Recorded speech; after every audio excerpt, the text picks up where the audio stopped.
Good evening, may ako nung kurumjari. Kasi ang angin da topic siya, nong makuti horror kaya ba? Ya makana gani angin na babidalo gi amadi competitive exam gi kay da lui kana ni ko. Alright. Koi English may ek tamba da ju English ki loan je tamba hobda kana alphabet ana may ko hana khangdra. Simai to koi angka hai basi tawba tamba matamda kamai to ge de pithibhi pumba gi myam ne lui yana ba. Khambra may khas simbon khas sinay ba angka je tamba da. Matai ko madugi simbon jingdubu ne bai khoina digit haije. Khambra ana simbon do kayano tara digit tara lei haiba digit tara sina sintok sinjin do kana thibile khoina setning ba masing am seme ba madi masing jingdu ne jingdu je. Ajik digit are na digit haiba se kari no haiba tanda. Digit haiba se 0 1 2 3 4 5 6 7 8 9 Sigi masing simbon tara je sigi simbon tara je na masing khuding mak se kone sening momong da semba ibi ko makhan makhan ni masing semba ya aga sida masing jingu ibi sine bi sigi simbon tara je kone digit ko yare ko digit khangani ko roman hai jati dun sinaramba mai ne na masu romani main ko romani mare na mare na simbon tai kak sinai makoi ngasagi digit to romani mare gi digit tare le simbon tare kana kana no hai banda I hai ba ma kwa adagi b hai ba ma kwa adagi x hai ba ma l hai ba ma c hai ba ma m hai ba ma m d hai ba ma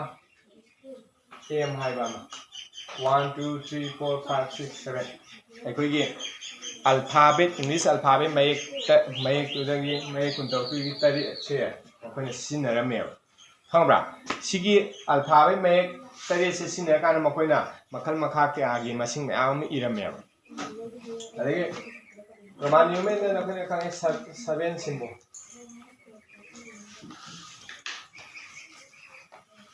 yare ko 7 symbol sine hay khangaju takada roman numeral symbol kya sine ne roman numeral fa khangoi de 7 symbol sine ni to khumji ne matai ko company exam da hang pe ba roman numeral symbol kya sine ye 7 symbol sine yarba adagi international numeral na tra hindu arabic numeral da symbol kya sine 10 symbol sine yadra hangba ya question natro masa masa hangba ya ba da ha ga de adune ba company exam da hang pe ya ba da natro roman jati na cinema may simbon tare se si jibuni ekona roman numeral hai khanai je sigi simbon tare se sinara kan i ba masing do roman numeral roman jati na simbon tare ka sinara kan masing i bai sana bm le mi madu boy khona roman numeral hai khanai yare ko adagi amo hindu arab kamuna ekoi sinara ma sing dubuna international numeral hai khanai re jiti ko sijna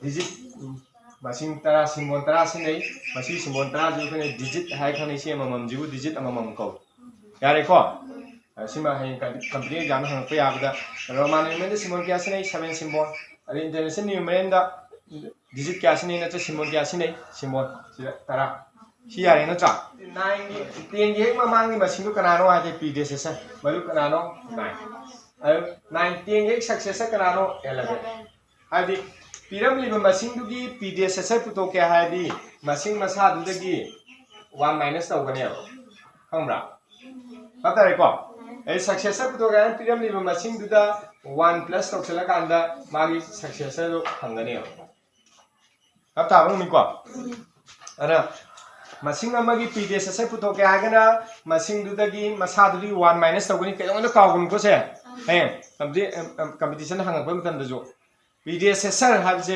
maundagi 1 minus tawgan phangane successor habjina piram li masing duda 1 plus tawsala kanda successor phangane ana aini khangna na haido aigi predecessor kanano haidi ekoi baba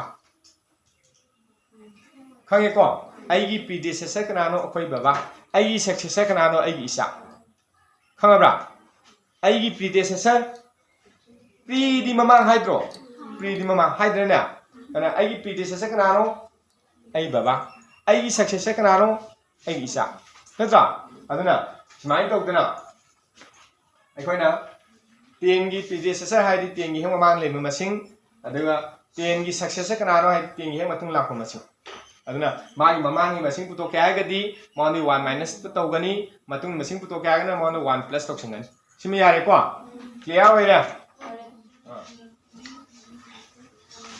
Write the greatest and the least number that can be formed by using all the digits 0, 1, 3, 2, 7, 5, 4. Okay. So, write you the greatest number 5 chow machine duga 5 the least and 5 people machine kwa. See machine so the pyramid digit single same ba yaba 5 chow digit 5 chow machine duga 5 people machine duga you have. So the pyramid digit single senior kan same ba yaba 5 chow machine duga 5 people machine duga you have. After I kwa adi greatest kanani as greatest least Quite Chalbadi. When a Kai Chow machine again, quite Chalbad visit to Kalo, Alimatanga Kalasumita Magi descending order the Irakaneva. Greatest number Yedi Pyramid with digit Sindo, Mogi descending order that had the Asabudi Hogamasar on the Sindo Itorkani having a drop. Hamra. Greatest number put together the pyramid with digit Singi Magi descending order the Itorkani. 5 chow there 5 people from the moving from greatest to the smallest and 5 chow there 5 people from the Sum Itorokudo.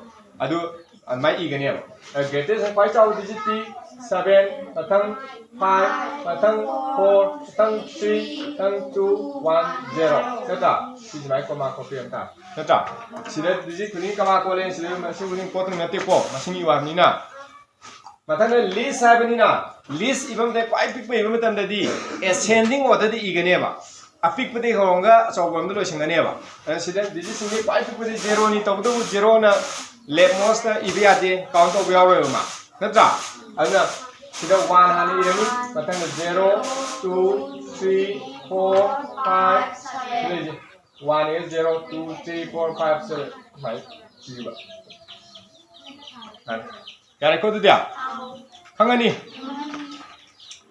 Matanda mo NC revision course niya some amamam da tao some toy ni ko aniu manung ga ta khana te amamam dang si mong gi sumba design da ta am hot yani si design am hot ni mamang tau gre na sum and samja laga sum ningjang am boi wa ne ko write the successor of this and predecessor of this write you the successor of this masing gi successor you masing gi na predecessor you hai Successor have the Asai Gray.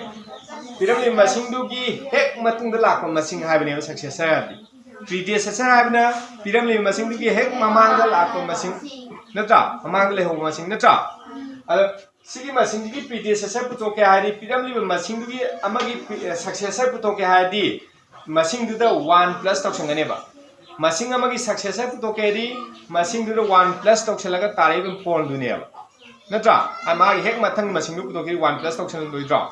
A predecessor put okay, pyramid machine to the 1 minus the tariba pole to never. Bag him among the so to 1 minus the Hungary have me qua.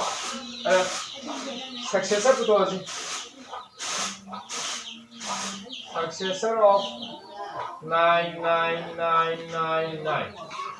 See successor D 99999 1 plus toxin. See 1 plus oxaladi. See 10 tare. Nata. In the middle, 10, 10, 10, 10. Nata 1, 2, 3, 4, 5, 6, 0, 5 tare. But then the predecessor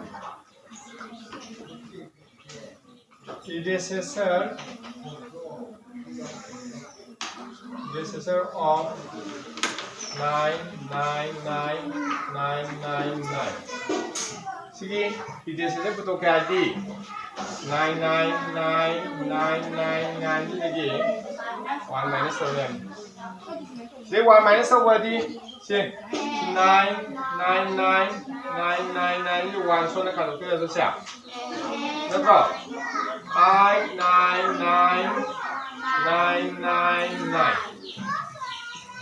Man. やれこ